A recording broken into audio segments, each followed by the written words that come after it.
did ancient humans fall in love? Not just attraction, not just mating, not just survival. Love, the feeling that makes people think about one person when nobody else is around.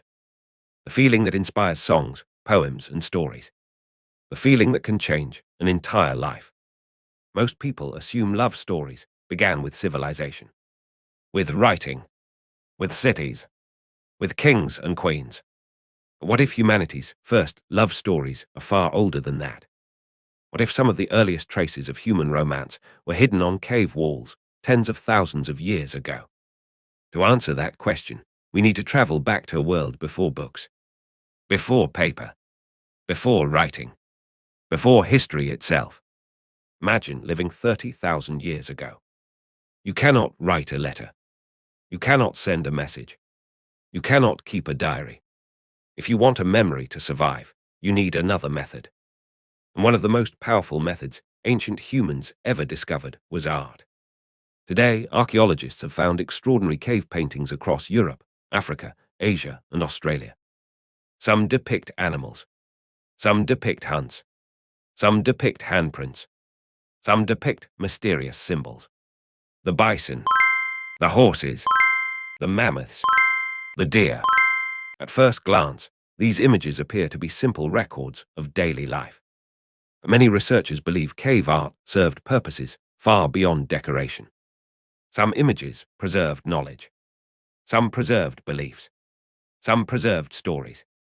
And stories are where things become interesting. Because stories are not only about survival. They are also about people, about relationships, about emotions, about love. Modern humans often separate romance from survival. Ancient humans probably did not. Finding a partner was one of the most important decisions a person could make. A good partner increased cooperation, increased protection, increased success in raising children. The bond between two people could affect an entire family, an entire camp, an entire tribe. And because those relationships mattered, people talked about them. They remembered them. They told stories about them. Imagine a campfire 30,000 years ago. The hunt is over. The food has been shared. Children are listening. The stars are bright overhead. An elder begins telling a story. Not about animals. Not about weather. Not about hunting. About two people. How they met. How they stayed together. How they overcame challenges. How they built a family. That story spreads from one generation to the next. Eventually, it becomes part of tribal memory. Like all important memories, humans look for ways to preserve it. This is where cave art enters the picture. Many prehistoric caves contain scenes that archaeologists still struggle to interpret. Animals are easy to recognize. Human emotions are much harder. A painted bison tells us what ancient humans saw. A painted relationship tells us what they felt. And feelings rarely fossilize. That is one reason prehistoric love stories are so difficult to detect. Yet hints occasionally appear.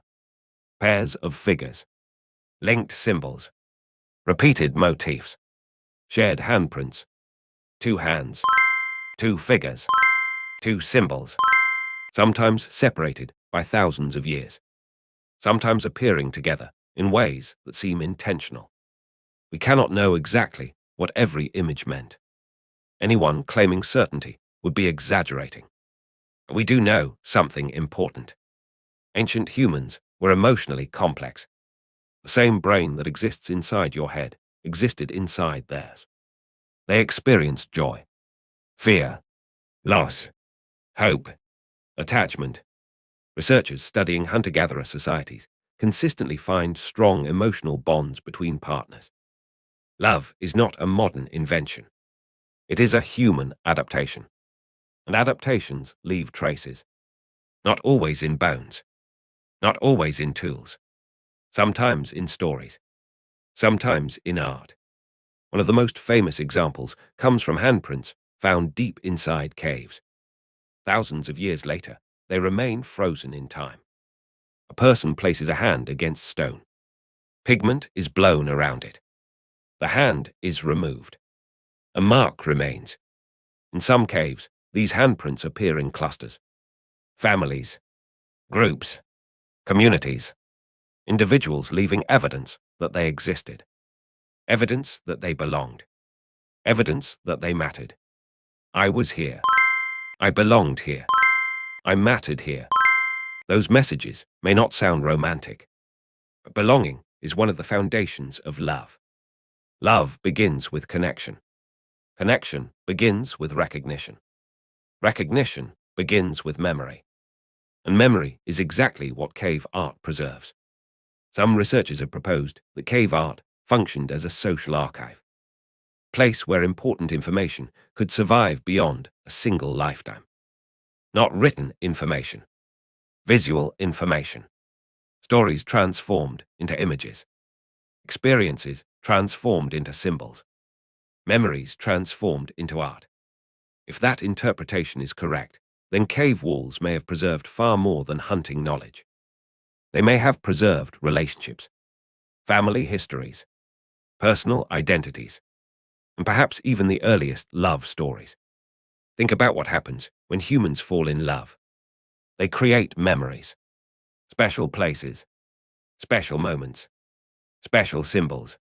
The first meeting, the first touch, the first promise. Modern humans record these memories with photographs. Ancient humans had no cameras, no journals, no social media. But they did have imagination. And they did have art. That combination may have been enough. The deeper archaeologists explore prehistoric sites, the more evidence they find that ancient humans were not focused solely on survival. They created jewelry. They created music. They created ornaments. They created art. Beauty, meaning, identity. These are not the priorities of a species concerned only with food and shelter. They are the priorities of a species building culture. And love is one of culture's most powerful forces. In many ways, the question is not whether ancient humans experienced love. The evidence strongly suggests they did. The real question is whether any of their love stories survived. And the answer may be yes. Not as books, not as letters, not as poems, but as images. Silent images, painted images, images waiting tens of thousands of years for someone to notice them. Today, when you walk through a prehistoric cave, you are looking at more than paint on stone. You are looking at human thoughts, human memories, human emotions, separated from you by hundreds of centuries, yet strangely familiar, because the people who created those images were not so different from us. They worried, they dreamed, they formed friendships, they built families, they fell in love, and somewhere in the darkness of a prehistoric cave, they may have left behind the very first love stories humanity ever told. Not written with words, but painted on stone.